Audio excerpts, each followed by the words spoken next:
Okay, I'm going to read an excerpt from Nature as Teacher by Viktor Schauberger. This is called The Trout.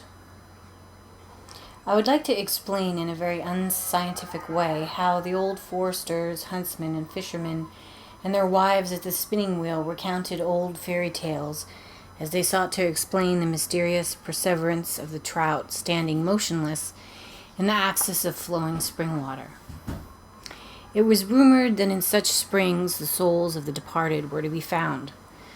They were supposed to be slowly released from their decomposing earthly remains in the cool womb of Mother Earth, gradually coming together in descending streams and migrating upstream along them. The souls became charged with a purifying ascending current upon reaching the spring. This current also draws up a little spring water in its wake, which then enables it to rise heavenwards. As a 4-year-old, I wanted to have a close look at this migration of souls, and in the process fell into the ice-cold water. The maid-servant fished me out and administered stout blows, and in doing so, she shook the water out of my lungs and stomach. She then took me into the kitchen and angrily sat me down on the kitchen sideboard where my shocked mother took over. While my clothes were being changed, she delivered an unforgettable lecture. "You silly boy, how dare you go into the water? The poor souls of the departed migrate through the water towards the mountains and are resurrected at the springs and carried up into heaven by the force of all life. They entrance you, pull you in, you drown and die, and then you have to go with them. When you're grown up, but not before, you can go to the water's edge. When you're older and you have pressing problems and no longer know what to do or how to help yourself, go to the waters of the mountain springs. There you will find me again, for there my soul will be. I will then give you motherly advice and help you when I am no longer on this earth." 30 years later, as a young forester, I was going to lose my job due to the inexploitability of the timber in remote strands of the forest reserve. The forest was to be administered by a cheaper gamekeeper instead. Standing near a crystal-clear mountain stream, I remembered my mother's words. Ruminatively, I gazed into the fast-flowing water, which rose from a crack in the rocks a few hundred meters higher up. I murmured into it. Disappointed because my mother's spirit did not answer, I sought to cross over the meter-wide stream using my staff as a vaulting pole. I tried to find a secure purchase for the end of my staff on the smooth, rocky stream bed. In the process, I flushed a stationary trout from its lair, which fled upstream like lightning. 2 questions shot through my mind. Firstly, how do trout reach this high location? Because a kilometer downstream, the water plunges 60 meters, that's 180 feet, and is atomized into a veil of mist. Secondly, how was it possible that there, right in the axis of the current, a large number of fish were able to stand so effortlessly motionless? They steered themselves, but with slight movements of their tail fins, both overcoming their own weight and the specific weight of the heavy water flowing against them. On closer inspection, this became clearer. Was this movement of the trout, the mysterious pointer given by my mother in relation to what she had once said? Was this the sign that she promised me? Was it the souls migrating toward the mountains that drew the fish along in their wake, or did an axial biomagnetic force prevail, which also prevented the downstream acceleration of heavy logs, and yet which, through mysterious counterforces of suction, made their transport down the central axial possible?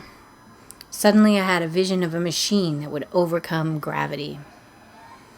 In this way, I discovered the animalistic magnetism of the earth, sap, and blood, which enables the naturally flowing, planetary, inward spiraling water masses to maintain their steadiness of flow in variable gradients. This steadying force is rendered inoperative if the watercourse is regulated and straightened out. It is also extinguished if the spring water is centrifuged in high-speed steel pressure turbines.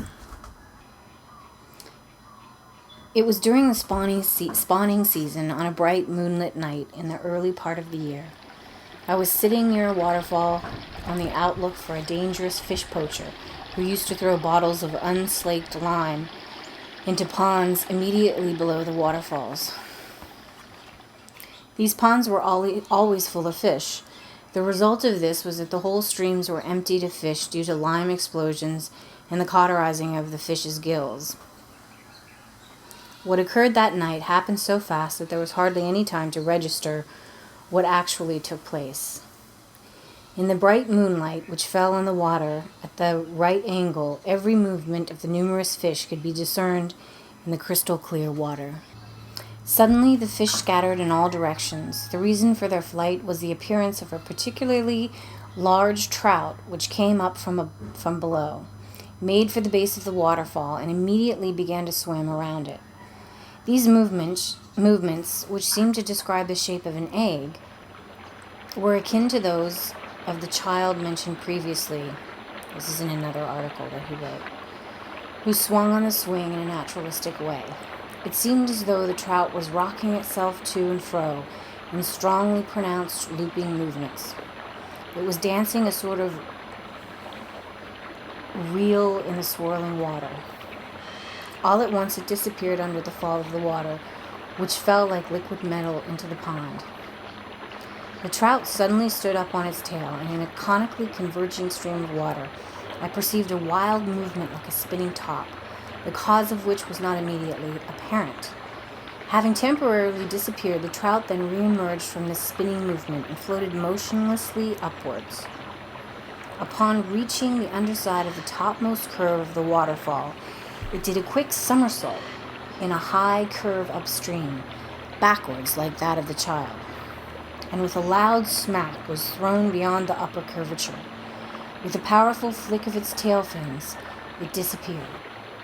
My head full of thoughts, I filled my pipe and smoked it until it went out. All concern for the expected arrival of the poacher was forgotten, and in deep thought I returned home. Later on, I often saw how trout playfully surmounted high waterfalls in this 6 meters, 19 feet high, and how and why they were able to do this.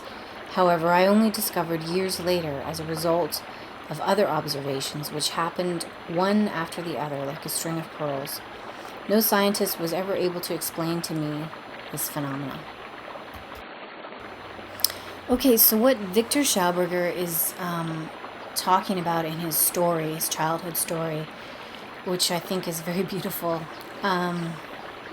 He's talking about the way in which fish, in this case trout, swirl around at the bottom of a waterfall, and how it is that they can climb a waterfall, let's say 100 feet tall. They're obviously not going to climb, they don't jump.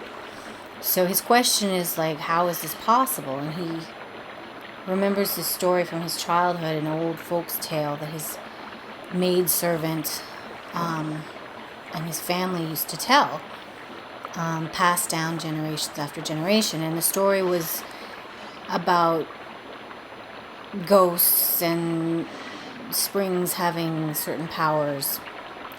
But he's fascinated by the way in which the trout, and has all these questions about how the trout go up these high waterfalls. Now what he's saying is that there's a basically an anti-gravity force around these waterfalls, and what happens is the spiraling water creates a vortex, which is probably why he posted this particular segment in the magazine called Implosion, because he's talking about a vortex that spirals, and the inside, the center of the vortex is very dense. It has a different it's denser than the rest of the water, and inside that very center point of the spiraling water is a still point where the fish basically just go up, levitate up like an elevator up the waterfall. And it's also, he explains in other papers, that this back force, or this anti-gravity force, vacuum space that's created, The fish is also helped along by the shape